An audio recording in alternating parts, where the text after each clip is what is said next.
So you're coming to Southwest Florida and you're looking for the best spots to go to the beach? There's no better place than Sanibel and Captiva Island.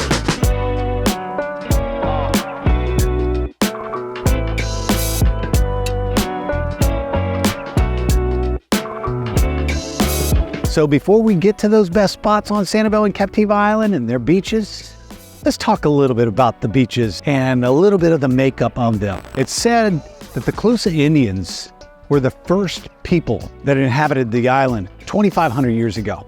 They were the first residents of Sanibel and Captiva Island and their beaches. It's also said that Ponce de Leon, when he was on his mission, his exploration of finding the fountain of youth, he found Sanibel and Captiva Island. That's some of the history. What makes it so special, and why is it known as the shell capital of the world, is because of the curvature of the island. It's that boomerang shape. It's that east to west direction that works as a catching point for those shells to come to land. That's why we get the shells that we do. Sanibel and Captiva has 15 miles of beaches, again, east to west. We have 275 different species of shells that you will find, that you'll discover on these beaches. The sand from east to west changes. The sunrise, the sunset, because it's east to west, because of that boomerang shape, it changes. So on the east end, you get more of the sunrise. On the west end,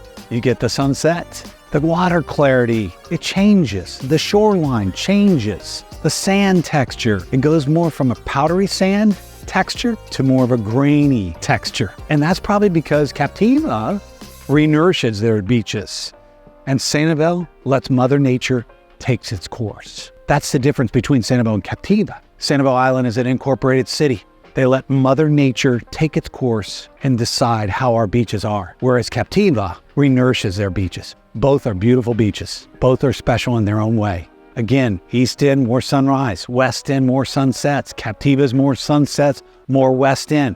Sanibel, that boomerang shape. So now we're going to go into each and every spot on the islands. And there's a lot of different locations on the islands that you can go and enjoy, and they all offer something different. So let's go to the first spot.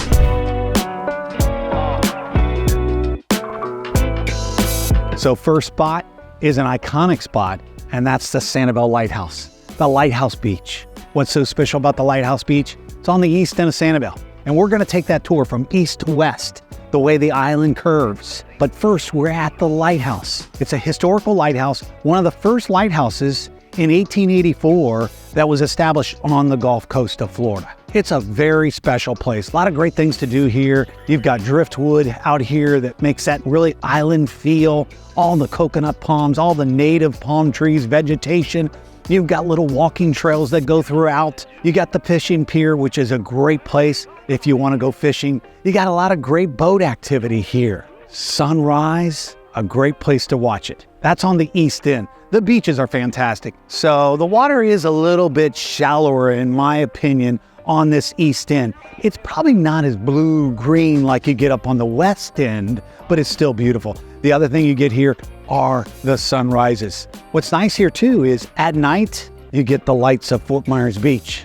You can see down to Bonita and Naples. You get the lights from the causeway. It's just a beautiful spot to come down to and just relax. It's one of my favorite beaches on Sanibel Island. So the other thing I like about this beach, it's easy to get to. You come across the causeway, you take a left, you go to the east end. It's just a great spot to go to. And there is a little village down here on the east end where you can get a sandwich. There's a little grocery store. There's a little restaurant, some little shops. It's just a great spot to go to. One of my favorite spots to go to, and you will enjoy it. So let's go to the next spot.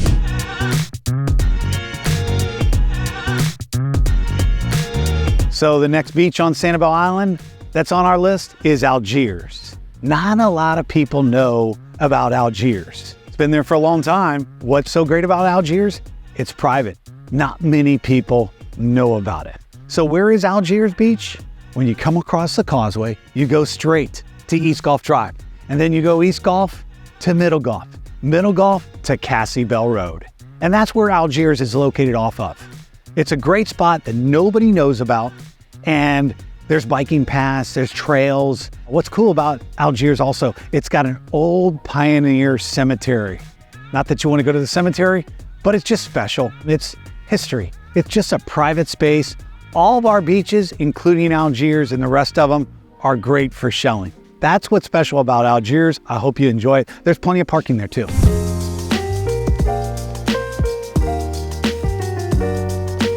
So next on the list after Algiers is Tarpon Bay Beach. It's probably one of the more popular beaches, so it's a little bit more crowded. It's in the middle of the island, down the street from Bailey's. It's very convenient to go to all the shops and restaurants other than just go to the beach. So there's plenty of parking at Tarpon Bay Beach. It's a short little walk to Tarpon Bay Beach from the parking. Again, a popular spot. The location of Tarpon Bay Beach is right where Sanibel meets West Gulf Drive at the intersection of Sanibel, West Gulf Drive, and Tarpon Bay. That's the location of Tarpon Bay Beach. Next on the list is Bowmans Beach, one of my go-to spots. Very popular beach. The sand there is starting to get a little bit more grainy. The shelling there is fantastic. A lot of nature trails to experience around Bowmans Beach. Bowmans Beach is a big beach. It's a long beach. A lot of private areas to go and enjoy, have your separation from people. So it is starting to go towards the west end, not as convenient from the causeway, but it's one of my favorite beaches because the shells, especially if you get there in the morning time, the shells are fantastic. The island has made its curve going west. The water clarity is different. The shoreline and the water is a little bit deeper around Bowmans Beach area than what you'll experience on the east end where Lighthouse Beach is. That's one of my favorite spots. A lot of nature trails in Bowmans Beach, plenty of parking there. Great place to watch a sunset. With all these beaches, you're gonna see people do the Sanibel Stoop. If you don't know what the Sanibel Stoop is, that's the Sanibel Stoop. I pick up a shell.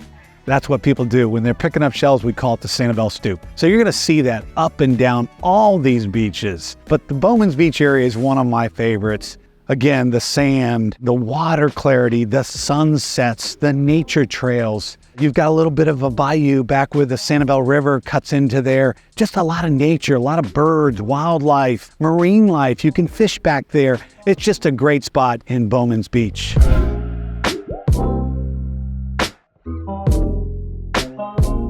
So the next beach that I like to go to is the Blind Pass area. So the Blind Pass area, what's really nice about that, it's on the very west end of Sanibel, where Sanibel meets Captiva. So why the Blind Pass Beach? Again, the water clarity, the sunsets, the shelling, just like all of our beaches, especially when you get to the west end. It's a great spot to watch the sunset and see a lot of marine life activity. You see the dolphins, you see the manatees between Blind Pass Bridge where Sanibel and Captiva meet. You see a lot of people fishing in that area. So there's a lot of activity to watch and or enjoy. You can also throw a line out on that bridge and fish off. That's what's really cool about Blind Pass. And then just over across from the Blind Pass beach area, now you meet Captiva.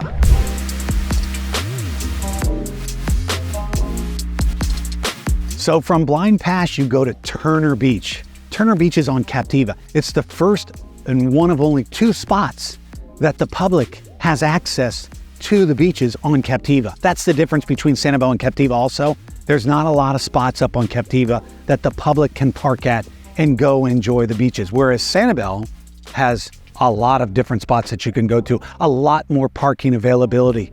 But Captiva beaches are some of my favorite. I love the sand, I love the texture, I love the sunsets. Every single day that they're there, you always have the sunsets. The water clarity on Captiva, on their beaches, looking out over the Gulf of Mexico and the sunsets. I think the water clarity, in my opinion, it feels like you're in the Caribbean. It just goes towards more of a turquoise blue color. The shoreline as it goes out into the water is a little bit deeper than what you'll experience towards the east end as you move down. That shoreline going out in the water does change from the east to the west. That's probably because of the currents, the curvature of the island, that east to west shoreline, that boomerang shape. I think that's why also too that shoreline may change like that.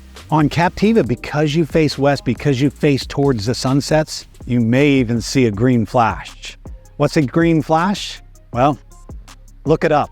You'll find out. It's pretty special. We saw one the other night. First one I've ever seen. Hopefully you'll come to our beaches and you'll experience that, and maybe you'll see a green flash too. So what I like about the beaches of Captiva, again, not a lot of public parking, not a lot of people on the beaches. Mostly are the residents of Captiva, the people that are staying up there in some of the accommodations that they have. So the public, you don't see a lot of people on the beaches. So it just feels like sometimes that it's just you on those beaches, walking all alone, enjoying the warm climate that we experience here, the sunsets, the sunrises, our beautiful climate, the outdoors, the nature, everything. That's what's so special about our beaches and the beaches of Captiva.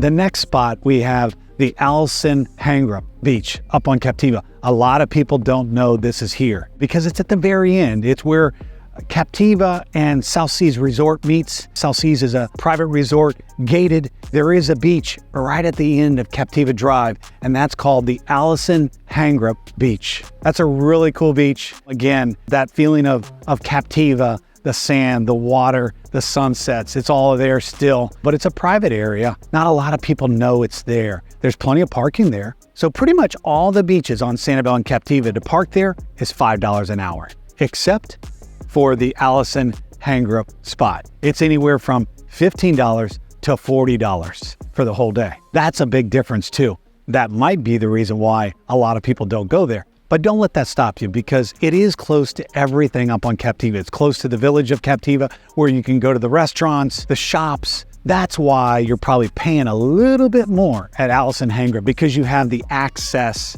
there that you don't have at a lot of the other beaches. You're right there in the village, and that's why it costs a little bit more.